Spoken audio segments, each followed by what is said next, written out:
Hello everyone, welcome my channel. আজকের আমাদের কলেজে ফ্রি সেশন ফেয়ারওয়েল প্রোগ্রামের একটি ছোট্ট মিনি ব্লগ শেয়ার করছি। তো ব্লগটা একটু বড় হবে, তোমরা শেষ পর্যন্ত দেখো।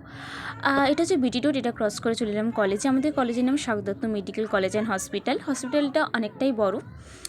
নেক্সট কোনো একটা ভিডিওতে হসপিটাল ট্যুরটা আমি তোমাদের সঙ্গে শেয়ার করবো। এটা হচ্ছে তুমি ক্লাসরুম। আর তোমরা একটা জিনিস নোটিস করেছো, আমি না সেজেগুজে কিন্তু কলেজে চলে এসেছি, কারণ আমাদের ফার্স্টে 1.5 ঘন্টা সাইকোলজি ক্লাস হবে, তারপরে আমাদের অডিটোরিয়াম রুমে নিয়ে যাবে 11টার সময়, তখন আমাদের প্রোগ্রামটা হবে। কতটা দুঃখের বিষয় বলো, কী আর করা যাবে।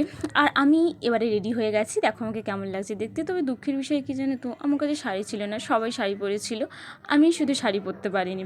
আর আমাদের ক্লাসরুমটা ছিল 6th ফ্লোরে, ওখান থেকে নিচের ভিউটা দেখো কত সুন্দর লাগছে দেখতে। আমি উপরের ব্যালকনি থেকে ভিডিওটা করছিলাম, আর এই মিনি ব্লগটা তোমাদের সঙ্গে ফার্স্ট শেয়ার করছি। তারপরে আমি একটু ফটো তুলে নিচ্ছিলাম, যতই হোক একটু সেজেছি গুজেছি, ফটো তো তুলতেই হবে। এরপরে চলে এলাম আমরা অডিটোরিয়াম রুমে। এটা হচ্ছে অডিটোরিয়াম রুমের সামনের গেটটা। এখানে একটা সেলফি জোন আছে, যেখানে দিদিরাই ফটো তুলছিল, আমরা ফটো তুলতে পারিনি, এই আর কি।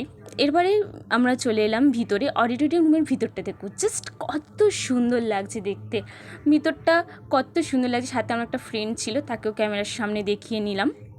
এবার অডিটোরিয়ামটা তোমাদেরকে পুরো ঘুরিয়ে দেখাই। দেখো অডিটোরিয়ামটা পুরো সিনেমা হলের মতো দেখতে লাগছে, জাস্ট ওয়াও। আমার তো খুবই ভালো লেগেছে, তোমাদের কেমন লেগেছে কমেন্টে অবশ্যই জানিও। এরপরে আমি আমার ফ্রেন্ডদের সঙ্গে একটু ফ্রেন্ডদেরকে একটু ক্যামেরার সামনে ওদেরকে দেখাচ্ছিলাম, ওদেরকে বলছিলাম তারা একটু হাই করে দে ক্যামেরার সামনে। ওরাও সকলে একটু ক্যামেরার সামনে হাই করে দিচ্ছিল, একটু লজ্জাও পাচ্ছিল। তারপরে আমি একটু আমার মনের মতো একটু সেলফি তুলে নিলাম, কারণ আমি ফটো তুলতে খুবই ভালোবাসি। এরপরে দিদিরা একটু নাচ করছিল, দিদিদের নাচটাও খুব ভালো লাগছিল দেখতে। দিদিটা জায়গা নেশা গানে ডান্স করছিল। আরও বিভিন্ন প্রোগ্রাম ইভেন্ট আগে হয়ে গেছিলো, আমরা টিচাররা আসার আগে কিছু কিছু প্রোগ্রাম দিদিরা করে নিয়েছিল, আর যেটুকু আমাদের জন্য ছিল। এবার এটা হচ্ছে আমাদের ফ্রেশার্স ওয়েলকাম দিয়েছিল এই গোলাপ আর চকলেটটা।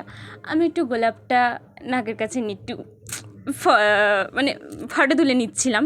তারপরে সকলকেই ডাকছিল নিজের ইন্ট্রো দেওয়ার জন্য, কোথা থেকে এসেছি, নাম কি, আমার হবি কি। আমি স্টেজে গিয়ে বলছিলাম মাইক্রোফোনে, একটু নার্ভাসও হয়ে যাচ্ছিলাম, তাও কী হবে, সবাইকে তো বলতে তো হবে। তারপরে আমি আরেকটু মাথায় একটা গোলাপ ফুলটা লাগিয়ে নিয়ে একটু সেলফি তুলে নিচ্ছিলাম, কারণ আমি সেলফি তুলতে আগেই বললাম খুব ভালোবাসি। এবার ফ্রেন্ডসরা সবাই মিলে একসাথে একটু ফটো তুলে নিলাম। তারপরে দিদিরা সকলে একটা গান করছিল, কি গান করছিল সেটা পরে ভিডিওতে অবশ্যই শেয়ার করব। দিদিরা এরা হচ্ছে ফাইনাল ইয়ারের দিদি, এদেরই ফেয়ারওয়েল হচ্ছিল, আর আমরা নতুন আমাদের ফ্রেশার্স প্রোগ্রাম হচ্ছিল। দিদিরা একটু গান করে নিচ্ছিল। তারপরে চলে যাচ্ছি ক্লাসরুমে। তারপর আমাদের বিরিয়ানি দিয়ে টাটা হয়ে গেছে, আর ভিডিও শেয়ার করতে পারিনি। বা